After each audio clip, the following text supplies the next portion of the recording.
ఈరోజు మనం ఇంకొక important and very complicated topic గురించి డిస్కస్ చేద్దాం. టాపిక్లోకి వెళ్ళే ముందు ఒక చిన్న డిస్క్లైమర్. ఈ టాపిక్ చిన్న పిల్లలకి కాదు అండ్ చిన్న పిల్లల గురించి కాదు. మ్యారేజ్ కాబోతున్న వాళ్ళకి అండ్ రీసెంట్గా మ్యారేజ్ అయిన వాళ్ళకి and also for all the matured adults. And నేను ఏది డిస్కస్ చేసినా అది పర్టికులర్ ఇండివిజువల్ గురించి కాదు, మ్యాక్సిమం రేషియోని మైండ్లో పెట్టుకొని డిస్కస్ చేస్తాను.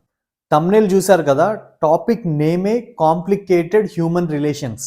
మీరు విని అర్థం చేసుకోవడానికి ఎలాంటి కాంప్లికేషన్స్ లేకుండా ఈ టాపిక్ని 4 కేటగిరీస్గా డివైడ్ చేశాను.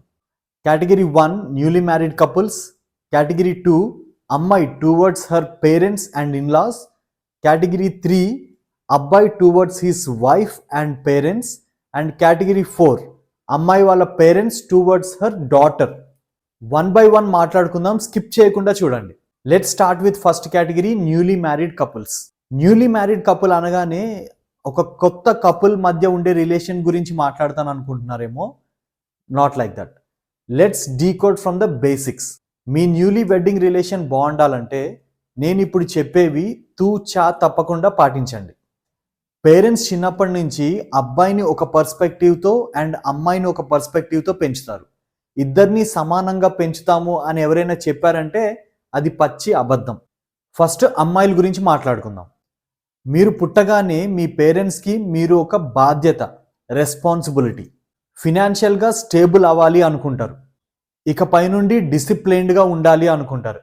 కొంతమంది పేరెంట్స్ అయితే వాళ్ళకున్న బ్యాడ్ హ్యాబిట్స్ అన్నీ మానేస్తారు అమ్మాయి పుట్టగానే. మీ పేరెంట్స్ మిమ్మల్ని పెంచి చదివించి ఒక మంచి అబ్బాయిని చూసి పెళ్లి చేద్దాం అనే పర్స్పెక్టివ్లోనే ఉంటారు. దానివల్ల వాళ్ళకి బెనిఫిట్ ఏంటంటే మీరు రెస్ట్ ఆఫ్ ద లైఫ్ హ్యాపీగా సేఫ్గా ఉంటారు అని. బికాజ్ ఏ పేరెంట్స్ అయినా వాళ్ళ అమ్మాయి సేఫ్గా అండ్ హ్యాపీగా ఉండాలని చూసుకుంటారు. అంతేగాని బయట కంట్రీస్కి ఆర్ బయట స్టేట్స్కి వాళ్ళ అమ్మాయిని పంపించి ఎవరు తెలియని వ్యక్తుల మధ్యలో ఉంచాలి అని అస్సలు ఏ పేరెంట్స్ అనుకోరు, ఎక్సెప్ట్ పెళ్లి విషయంలో తప్ప. మధ్యలో ఈ మాట ఎందుకు చెప్తున్నానంటే, బయట కంట్రీస్కి పంపించరు, బయట తెలియని వ్యక్తులతోటి ఉంచరు అనేసి అంటున్నారు, కానీ బయట ఎవరో తెలియని వ్యక్తితో పెళ్లి మాత్రం ఎలా చేస్తారు అనే క్వశ్చన్ మీకు రేజ్ అవుతుంది. చాలామంది అమ్మాయిలు అనుకుంటారు. It has so many number of biological and medical reasons for doing that. Coming back to the topic again. And jobs అని చెప్పి మార్నింగే లేచి like number of buses and autos ఎక్కి జాబ్కి వెళ్ళి అండ్ మళ్ళీ ఈవినింగ్ అక్కడ జాబ్ చేసి ఈవినింగ్ మళ్ళీ అదే విధంగా ఇంటికి వచ్చి అండ్ ఆ మేనేజర్తో తిట్లు తింటూ టీఎల్స్తో తిట్లు తింటూ ఇవన్నీ ఫేస్ చేయాలని ఏ పేరెంట్స్ అనుకోరు. Because you girls are so precious. Like మీకు ఏదైనా అవుతుందన్న, ఏదైనా ఇబ్బంది ఉన్నా సరే, ఓర్ లేకపోతే మిమ్మల్ని ఎవరైనా ఏమైనా అంటున్నారన్నా ఓర్ మీరు ఇబ్బంది పడుతూ వెళ్ళి వస్తున్నారన్నా అది పేరెంట్స్ తీసుకోలేరు, మెయిన్గా ఫాదర్ తీసుకోలేడు. ఇప్పుడు ఇమీడియట్గా 99% అమ్మాయిలు ఏమనుకుంటారంటే, అరే మా పేరెంట్స్ అలా కాదు, మా ఫాదర్ అలా కాదు, లైక్ మమ్మల్ని బయటకు పంపిస్తారు, బయట స్టేట్కి పంపిస్తారు, కంట్రీకి పంపిస్తారు, జాబ్స్ చేయమని పంపిస్తారు, నువ్వేమో ఇలా కంప్లీట్గా రివర్స్గా మాట్లాడుతున్నావు అనేసి అనుకుంటారు. మీ అందరికీ నేను ఒకటే చెప్తాను, మీ పేరెంట్స్కి సొసైటీలో ఉన్న ప్రెషర్స్ వల్ల లేకపోతే ఫినాన్షియల్గా ఇంకా స్టేబుల్ అవనందుకో ఆర్ ఎల్స్ మీకు బయట కంట్రీకి వెళ్ళడం, బయట స్టేట్కి వెళ్ళడం ఆర్ మీరు జాబ్ చేయడం, మీకు జాబ్ చేయడం ఇష్టం అనో తప్ప వాళ్ళ మనస్ఫూర్తిగా మాత్రం ఇది చేసి ఉండరు. ఇఫ్ చేసి ఉంటే వాళ్ళ మనస్ఫూర్తిగా, you commander 1% category like where your parents will think like మా అమ్మాయి కూడా మా అబ్బాయి లాగే పెరగాలి, డిఫరెంట్ స్టేట్కి వెళ్ళాలి, డిఫరెంట్ కంట్రీకి వెళ్ళాలి, మేము తన పక్కన లేకపోయినా తను మొత్తం ప్రపంచాన్ని ఎక్స్ప్లోర్ చేయాలి అనే మైండ్ సెట్ ఉన్న పేరెంట్స్ కూడా ఉంటారు. So you will be coming under that category. But fact ఏంటంటే, మీరు స్కూల్స్ అండ్ కాలేజెస్ వెళ్ళినా సరే ఒక ఫాదర్కి గుండెల్లో రైళ్లు పరిగెడుతూ ఉంటాయి. మా అమ్మాయి సేఫ్గానే ఉందా, తన చుట్టూ ఉన్న వాళ్ళంతా మంచోళ్ళేనా అని ఆలోచిస్తూ తను ఇంటికి మళ్ళీ తిరిగి వచ్చే వరకు టెన్షన్ పడుతూనే ఉంటారు.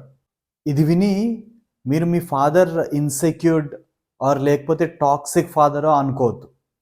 పేరెంట్స్ అలానే ఉంటారు, ఫాదర్ అలానే ఉండాలి. Because you are so precious to them. అందుకే చిన్నప్పటి నుంచి మిమ్మల్ని చాలా ప్యాంపర్ చేస్తూ పెంచుతారు మీ పేరెంట్స్, ముఖ్యంగా ఫాదర్. మనతో లైఫ్ అంతా ఉండదు, ఏదో ఒక రోజు పెళ్లి చేసి అత్తారింటికి పంపించేయాలి అని సబ్కాన్షియస్ మెమరీ వాళ్ళకి చెప్తూనే ఉంటుంది. సో ఇక్కడ నేను చెప్పే పాయింట్ ఏంటంటే, బై బర్త్ అమ్మాయి పుట్టిన దగ్గర నుంచి తనని పెంచి చదివించి ఒక మంచి అబ్బాయిని చూసి పెళ్లి చేస్తే తన లైఫ్ సెటిల్ అయిపోతుంది అని అనుకుంటారు. కానీ మాకు అమ్మాయి పుట్టింది, తనే ఇంకా మా లైఫ్ అంతా చూసుకుంటుంది, ఇంకా మేము బిందాస్గా ఉండొచ్చు అని అయితే పేరెంట్స్ అనుకోరు. ఇది మీరు బాగా గుర్తుపెట్టుకోవాలి. ఇప్పుడు అబ్బాయిల గురించి మాట్లాడుకుందాం. మీరు పుట్టగానే మీ పేరెంట్స్కి ఒక హోప్, మీరు ఒక హోప్, మాకు కొడుకు పుట్టాడు, మా రెస్పాన్సిబిలిటీస్ అన్నీ తీసుకుంటాడు, మమ్మల్ని లైఫ్ లాంగ్ హ్యాపీగా చూసుకుంటాడు మాతో ఉండి అని అనుకుంటారు. అండ్ లైఫ్లో ఏదో సాధిస్తాడు, లైఫ్ అంతా మాకు నీడలా ఉండి మమ్మల్ని జాగ్రత్తగా చూసుకుంటాడు అనే హోప్తో ఉంటారు.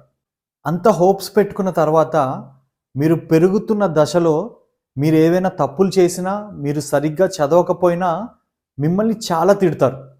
మీ పైన ప్రేమ ఆర్ ఇష్టం లేక కాదు, వాళ్ళు అనుకున్న విధంగా మీరు బ్రతకట్లేదు అనే కారణం వల్లే.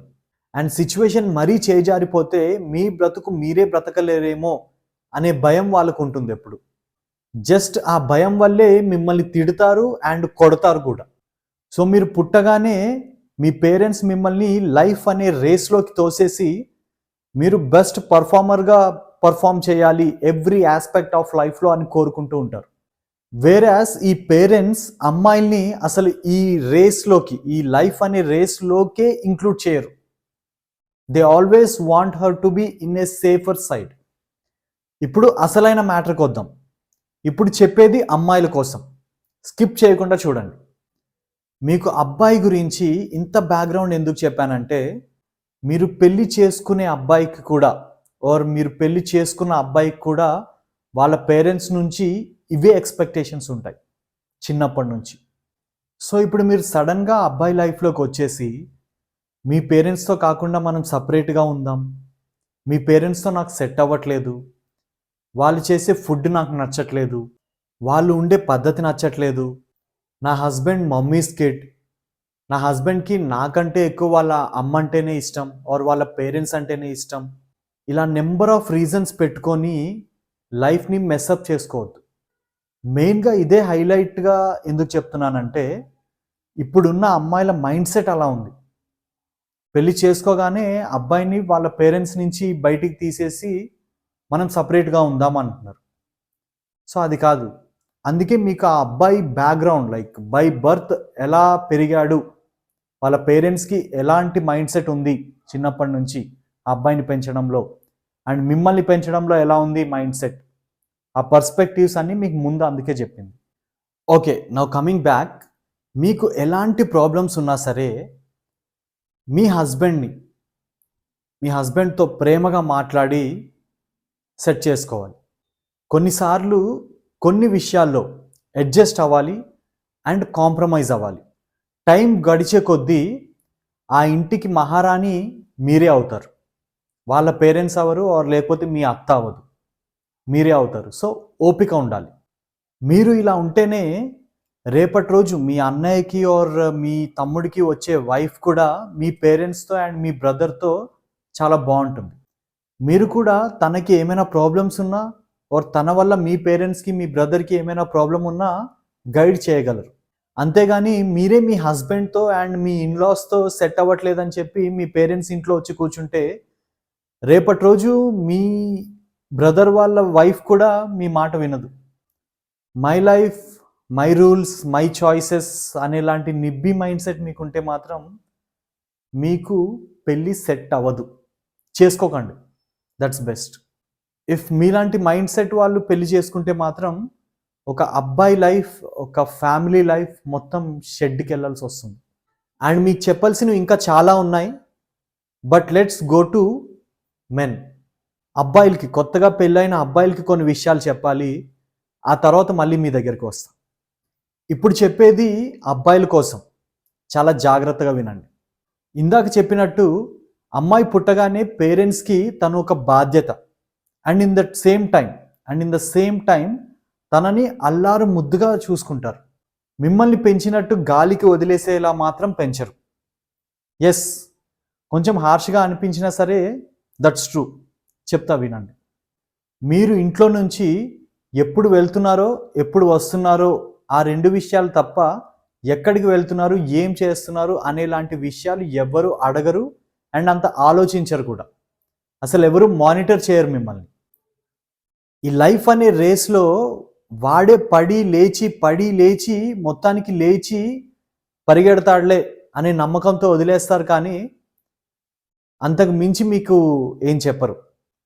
బట్ నువ్వు పెళ్లి చేసుకున్న అమ్మాయిని అలా పెంచలేదు. నెంబర్ ఆఫ్ రెస్ట్రిక్షన్స్ మధ్యలో పెరుగుతుంది అండ్ అందరి కళ్ళు తనపైనే ఉంటాయి. ఆల్మోస్ట్ 25 to 30 ఇయర్స్ వాళ్ళ పేరెంట్స్ దగ్గర ఉంటూ సడన్గా నీ దగ్గరకు వచ్చేసేటప్పటికి చాలా ఇన్కన్వీనియన్సెస్ ఉంటాయి, ఇన్సెక్యూరిటీస్ ఉంటాయి అండ్ చాలా భయం ఉంటుంది.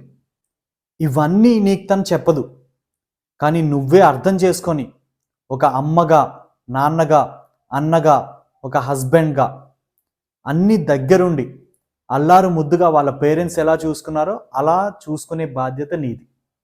ఆ హాస్పిటాలిటీ నువ్వు ఇవ్వాలి. అప్పుడే నీ పైన ఒక నమ్మకం వచ్చి ఏదైనా తను ఓపెన్గా చెప్పే విధంగా మారుతుంది. 100% తప్పులు చేస్తుంది అండ్ తప్పులు జరుగుతూ ఉంటాయి. ఇల్లు క్లీన్గా పెట్టుకోవడంలో కానీ, ఫుడ్ ప్రిపేర్ చేయడంలో కానీ, మీ పేరెంట్స్తో మాట్లాడడంలో కానీ అండ్ మీ రిలేటివ్స్తో నడుచుకునే విధానంలో కానీ నెంబర్ ఆఫ్ మిస్టేక్స్ ఉంటాయి. బికాస్ తనకు కూడా ఈ రోల్ అనేది ఫస్ట్ టైమే. సో నెంబర్ ఆఫ్ మిస్టేక్స్ ఉంటాయి.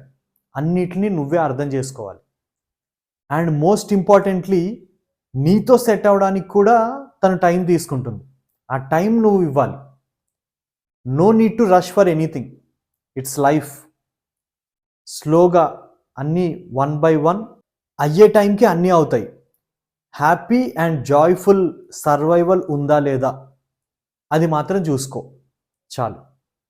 ఈ రోజుల్లో ఇద్దరు వైఫ్ అండ్ హస్బెండ్ ఇద్దరు ఎర్న్ చేస్తున్నారు, ఇద్దరు జాబ్స్ చేస్తున్నారు కాబట్టి నువ్వెంత అంటే నువ్వెంత అనే మైండ్ సెట్తో ఉన్నారంటే మాత్రం మీ ఇద్దరు కలిసి కొట్టుకు చావడం తప్ప అంతకు మించి ఇంకేముండదు. That's about this video guys. ఇది పార్ట్ 1 మాత్రమే. సో దీని రిమైనింగ్ పార్ట్స్ ఇంకా ఉన్నాయి. ఈ వీడియోలో అబ్బాయి గురించి అమ్మాయి గురించి తెలుసుకున్నాం అండ్ న్యూలీ వెడ్డింగ్ కపుల్ ఎలా ఉండాలో తెలుసుకున్నాం. ఓన్లీ బేసిక్స్, ఇంకా చాలా ఉంది. పార్ట్ 2లో రిమైనింగ్ కేటగిరీస్ మాట్లాడుకుందాం డీటెయిల్డ్గా. అమ్మాయి towards her in-laws and parents, అబ్బాయి towards her wife and parents and అమ్మాయి పేరెంట్స్ టువర్డ్స్ హర్ డాటర్. ఇవన్నీ మాట్లాడుకుందాం డీటెయిల్డ్గా.